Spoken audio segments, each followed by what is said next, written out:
Buonasera a tutti. Io sono Enrico Luigino Pitaluga, il primo. Il mio padre si chiama Senen Pitaluga e anche il mio nonno. Hey guys, sorry about that. That's just a little Italian-esque intro for you. So again, it's Pitar here. So as I said, this is a picture of my grandparents who were both born in Cuba. I'll get to my heritage in a minute. So my grandfather had blonde hair and blue eyes. For the purposes of this video, I'm going to disclose that he primarily spoke Spanish. He only knew a couple Italian words from his work in Havana as an administrator at the port. He was administrator at the pier of Havana, a longshoreman there, and my grandmother, who is an ethnic Cuban, but a middle class Criollo passing Cuban. Okay, let's get into the video. But one more thing. So, my last name is Pitaluga. As you can see here, Pitaluga is an Italian last name. There are variants of the name as far as the spelling goes: two T's, one T, two C's, one C. The family originated in Valpolcevera in Liguria, which is where Genoa is. And so forth. I'm not going to show you the whole thing for copyright purposes. But one other thing. So here, it does say Pitaluga here under Heraldry Crests of Rome. That's where I got it. But it says even on the Spanish one, so if you think, oh, Pitaluga, it could be Italian and Spanish, but have different meanings. No, it actually says on the Spanish document that it is the same Italian family. It has Italian origins from Genoa, right? And there are Pitalugas in Spanish countries, including Spain and Latin America and other places in the world with two T's as well. It's not just the one T. All these are rumors that I've heard people say throughout my life. Anyway, so on to the video. The MyHeritage update for my father. All right, here we go. So Portuguese, 52.2%. But here's the odd thing. Remember how I said my grandfather spoke Spanish? He didn't speak Portuguese. So why is the Spanish in Cuba and Spain, Canary Islands there? Because if you look down here for additional genetic groups, Cuba and Virginia, the Virginia one's probably, again, my grandfather, but Cuba, the one for Cuba, as you'll see later in the video as I go through the migration, that my grandmother doesn't have any Italian ancestry in her at all. And this one was Spanish in Cuba and Spain, Canary Islands, obviously showing you that it's a peninsula area and that it's a European colonial from Cuba, includes Italian on most of it. So, anyway, so Portuguese 52.2, Spanish, Catalan, and Basque, so that is just any other Spanish because the Basque is included. I know Ancestry DNA separates Basque. It'd be cool if they could separate Catalan as well. And Gibraltaran. Okay, so South Italian 1.5%. Now, on my other videos I've shown you on CRI Genetics, I got 15.6% or whatever. It was at least 15. I don't know the percentage, the decimal percentage. But on my father's, he was 23%. Italian. Okay, so for my father to be 1.5%, they're really stingy with the Italian, or they haven't found the proper links of Italians who kept intermarrying, because as I said in the migration, multiple Italians intermarry with it, and again I have an Italian surname. And of course from my grandmother, who again,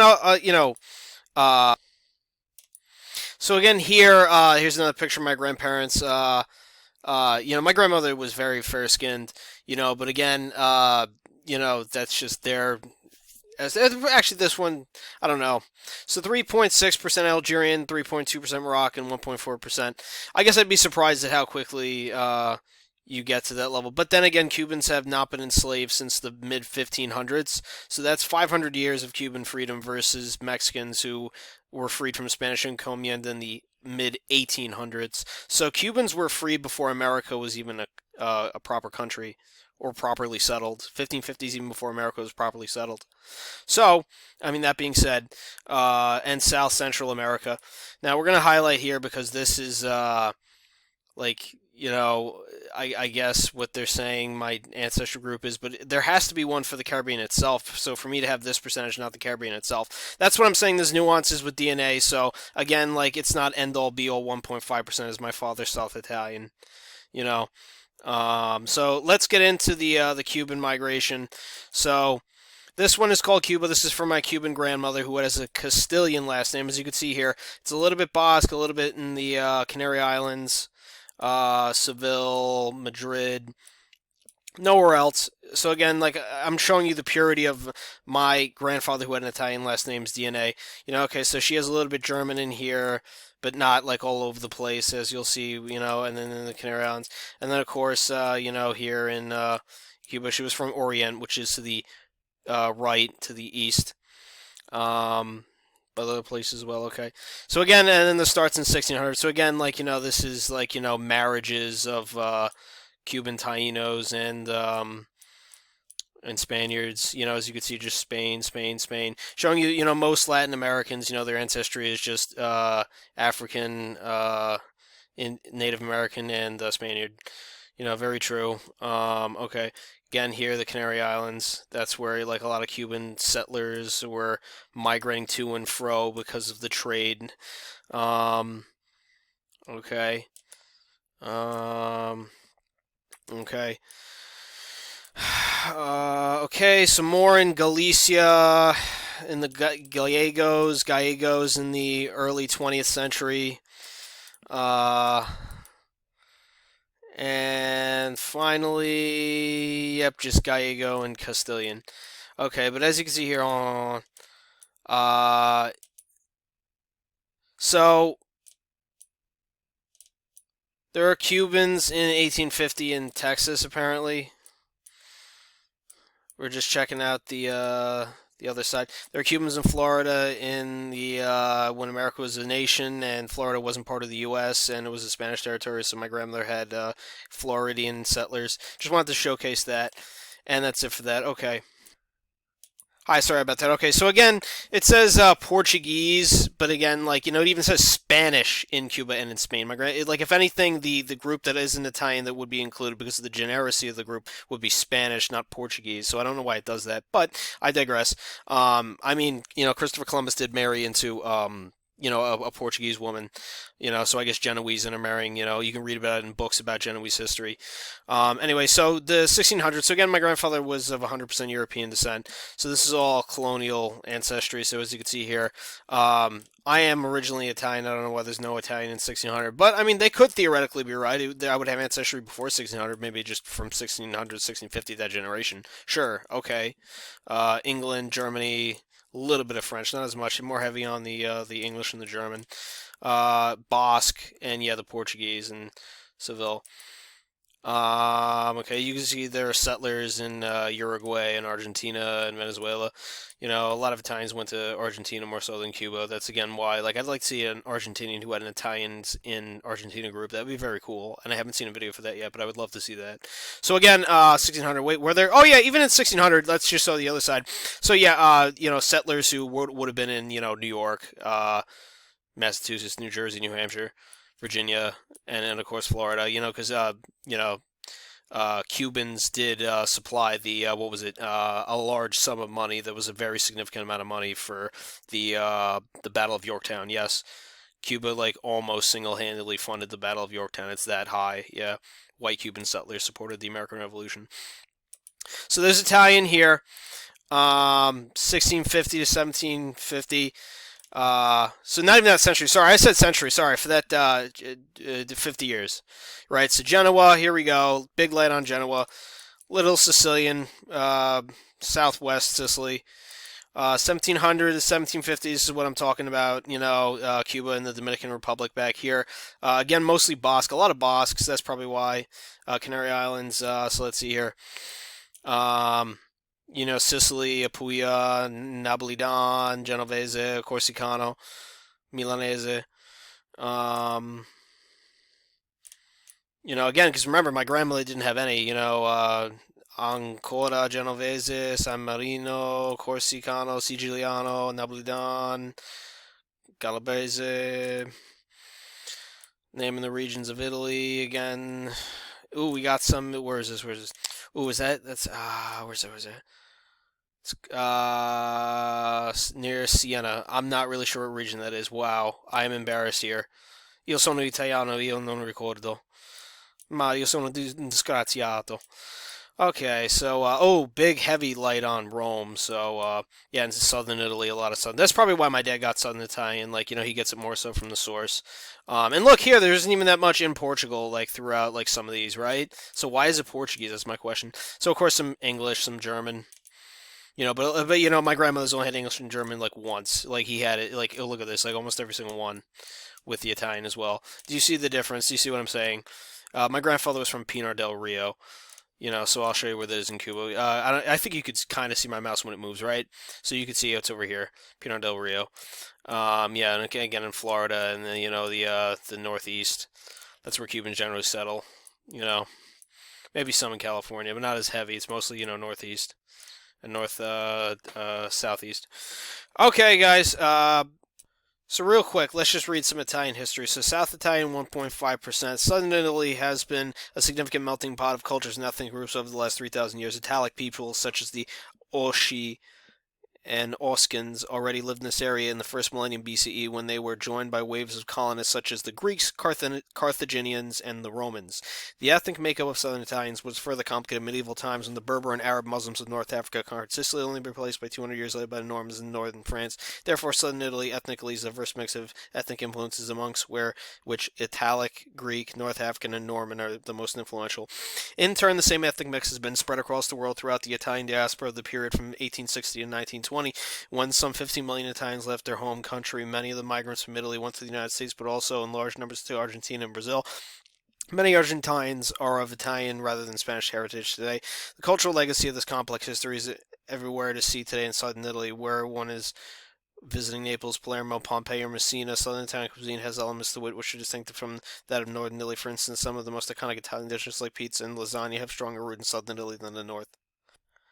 And then here you guys go as an added bonus. I'm going to show you my ethnicity because again that was my father's, and of course my father is Italian and Cuban, and my mother is Polish and Anglo-Saxon.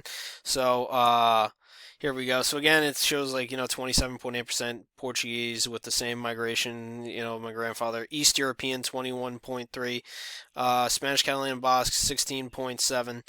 So English 13.5, Scottish and Welsh 3.5, Baltic 3.1, Germanic 2.2, Breton 2.1, French 2.1, Balkan 1.9, Danish 1.6, and North Italian, not South Italian, 1.6. Also, South Central America 1.4%, and Moroccan 1.2. So, I mean, it does kind of clean up a lot of the African ancestry, which makes me think, like, if I'm so much white, it's probably like a little bit, I'm probably a little darker, he's probably a little whiter. You know what I'm saying? It's not an exact science. That's why I think that's a little skewed. But what was I going to show? Oh, yeah, so let's take a look at northern Italy. So, again, Genoa is in northern Italy, right? You see right here, Genoa.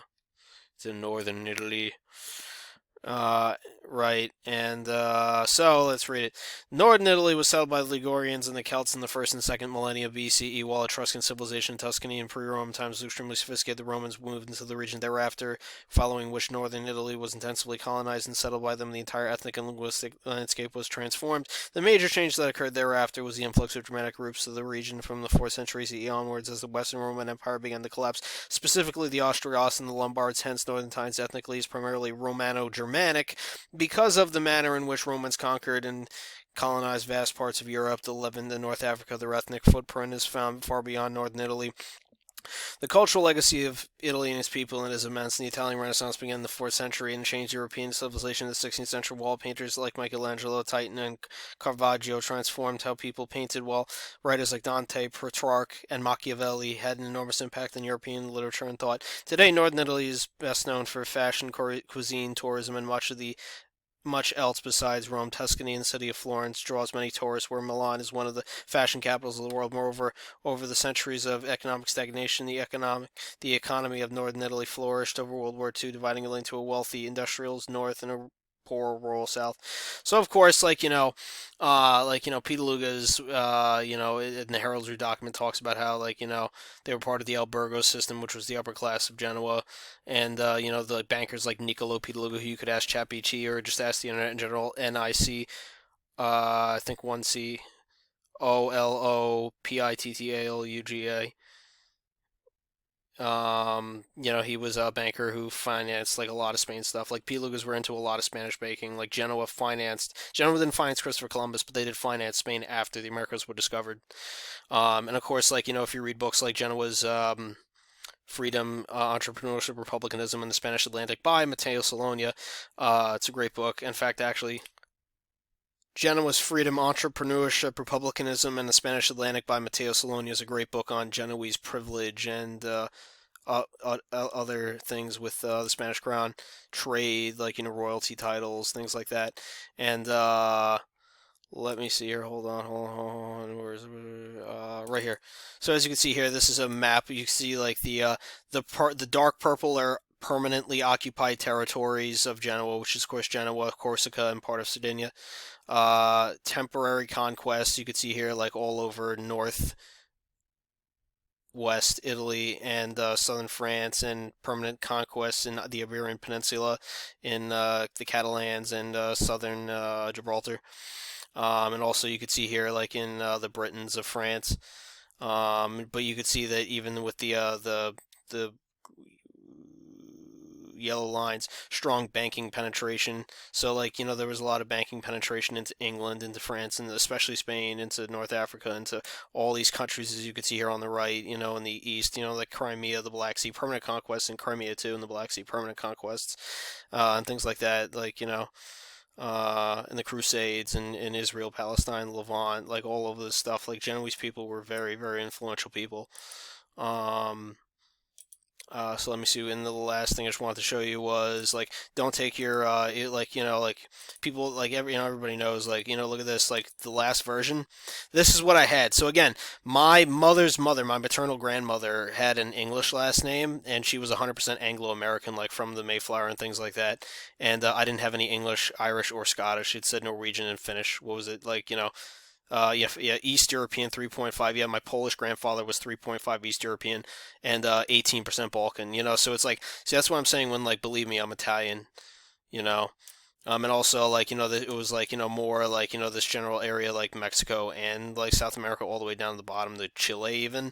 Like, now it's, saying, like near Venezuela and in Colombia, right? So, but like, but I'm Cuban, like I'm an ethnic Cuban, like, like I'm, you know, from the Caribbean, so why don't I have the group? And it knows that the white ancestry is from Cuban settlers, because it matches the historical genealogy of, white European settlers, but yeah. All right, so that's the video. Ciao, everybody. State bon.